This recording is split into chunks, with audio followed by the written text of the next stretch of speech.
බිඳුවම ළමයට කියලා දෙන්නද මේ මේවා මොකද්ද මේ වෙන්නේ කියලා VG ප්‍රකාශන වලදී. අන්න එහා ගන්නකො. නිකන් මෙන්න මෙහෙම හිතන්න. 2x කියලා තියනවා කියලා හිතන්න. මෙන්න මේකේ බං ධන කියලා තියනවා කියලා තමයි හරි. මෙන්න මේකෙන් කියන්නේ බං අපේ ජාතිය. දැන් හිතපන් මේ බලු ජාතිය, රිලව් ජාතිය, හරක් ජාතිය ඒ වගේ. ඔන්න බලු ජාතිය කියලා තමයි මේකෙන් එන මොකද්ද කියවෙන්නේ? කියන්නකො. ජාතිය. මේකෙන් මොකද්ද කියවෙන්නේ බං? ඉන්න ගාන. මොකද්ද? ඉන්න ගාන. මේකෙන් ගෑනුද පිරිමිද? ගෑනුද පිරිමිද? ආන්න අපි සාමාන්‍ය මිනිස්සෙක්ව විස්තර කරද්දී එහෙම කියනව නේද?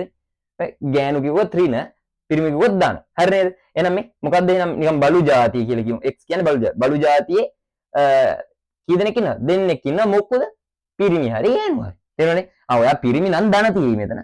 ගෑනු නම් ඍණ තියෙයි. වැඩේ පැහැදිලිද? හිතපන්කෝ. දැන් මේ වගේ යමයි. x ධන 2x ඍණ 3 ධන 4 ඔන්න ඔහම තියෙනවා. දැන් මේ මොනවාද? මේ පස්සෙන් තමයි අපි ජාතිය කියන්නේ. මේ පස්ස බලන්න හැමෝගේ මෙතන මොකුත් ඉලක්කව නැහැ. ඉතින් බා එක තියෙන්නේ.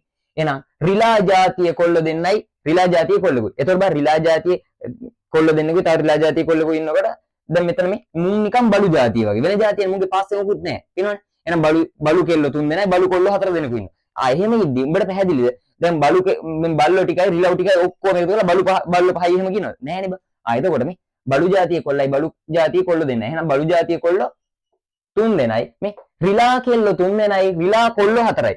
රිලා කෙල්ලෙක් හැමතිස්සෙම රිලා කොල්ලෙක් කරන් පැනලා යනවා. එහෙනම් රිලා කෙල්ල 3 දෙනා රිලා කොල්ල 3 දෙනෙක් කරන් පැනලා ගියොත් ඉතුරු වෙන්නේ මොකෙද්ද? එක රිලා කොල්ලෙක් බලන්න. දැන් මේ එකතු වෙනවා මේ වෙන මොනවත් වෙන්නේ නැහැ. 4x කියලා දැම්මේ බෑ. තේරුණාද? ඔයාට ඕක තමයි වෙන්න ඕනේ. ඒ කියන්නේ ඒක තමයි බං කියන්නේ අර සජාතීය පද පමණක් එකතු කිරීම අඩු කිරීම කරයි කියලා. දැන් වැඩේ පැහැදිලි වුණාද?